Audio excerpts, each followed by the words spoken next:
Hello, second graders, it's Mrs. Cluin again, and we're back with the September calendar. We're about to go over some new information, but what I want to tell you is I'm going to be asking a lot of questions throughout this video.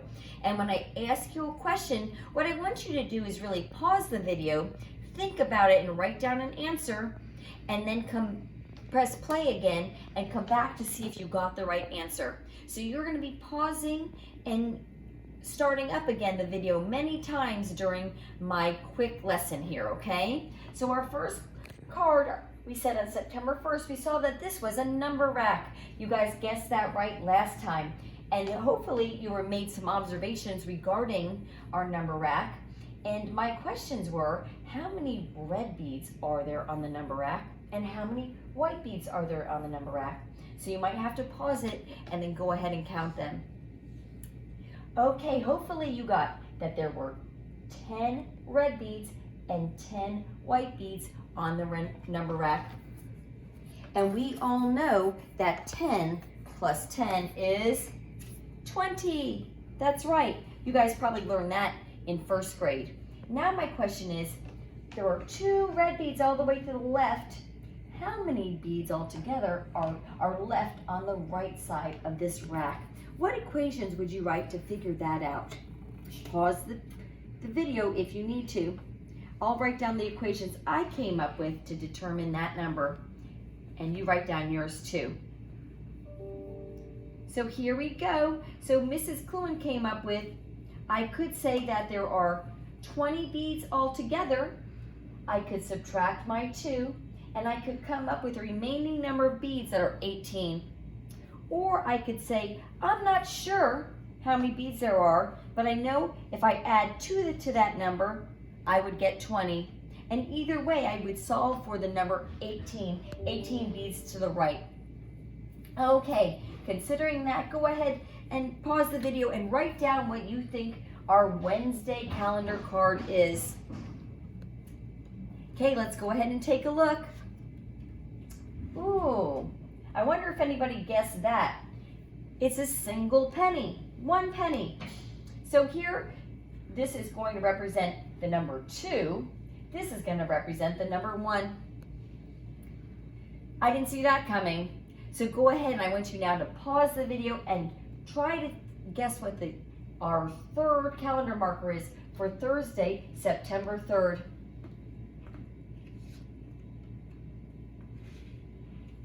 Oh wow, it's something totally different. It's actually a word problem. I'm going to zoom in, but I'm going to read this word problem to you. Talia bought 20 pencils for school. She gave all to her friends. How many pencils did she have left? Okay, so she bought 20, and then she gave them all to her friends. How many did she have left? What equation can you think of to solve that problem? Go ahead and write an equation down and then come back to me. Okay, let's see what you got.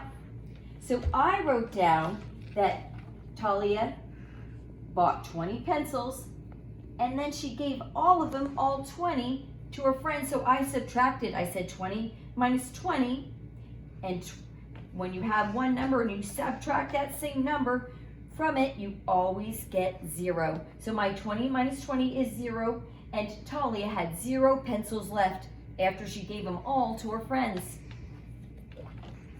Okay, we are going to keep on going. We're going to turn cards over all the way to Saturday. So let's go ahead and guess what you think Saturday is. I know you're probably thinking way outside the box. Ooh. What do you know? It's another number rack. Pause the video and write down your noticings of this number rack. Why don't you compare this number rack for September the 4th to the number rack on September the 1st? What you might have noticed is that for our number rack on September the 4th, there are actually 2 red beads on top and 2 red beads on the bottom, all the way pushed to the right. So that totals 4 beads all the way, I'm sorry, I said right, all the way to the left, silly Mrs. Cluin. And we know that every number rack has 20 beads total. So if we know every number rack has 20 and there were 4 over to the left, how many are remaining on the right side? Go ahead and write down your equation. So the equation I got is 20 minus 4 equals 16. So hopefully you got that too. I know some of you like to solve this by adding, and you might have said our unknown number plus 4 equals 20. And that's another perfectly fine way to solve that problem. Let's go ahead and look at calendar marker for Saturday.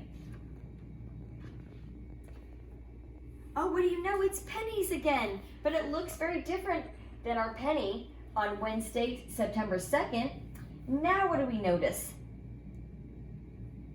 We notice that on the left, how many pennies are there? There are 2, and on the right side of our line, there are 1. So it looks like there are 3 pennies total. So let's try to think of what type of pattern we have so far. Really look closely at our calendar cards. Do you want to get a closer look? You know what? Because we're here, I'm going to go ahead and I'm going to flip Sunday, because I'm wondering if some of you will have figured out what it is. Let's go ahead and zoom out. And what do you guys think Sunday is? Write something down, pause it, and then come back to us. Ooh, who got that it was actually a word problem?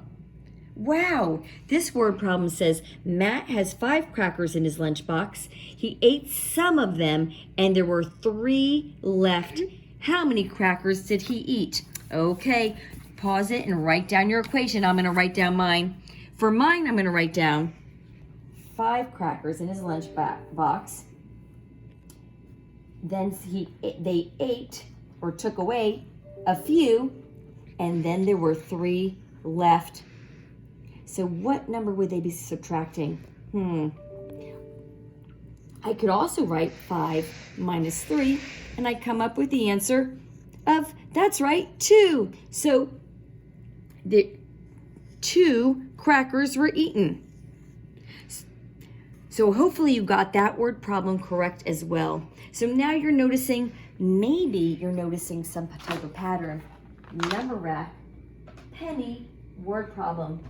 Number rack, penny, word problem. I wonder what Monday will be. But we're going to pause it now, and we're going to figure that part out later.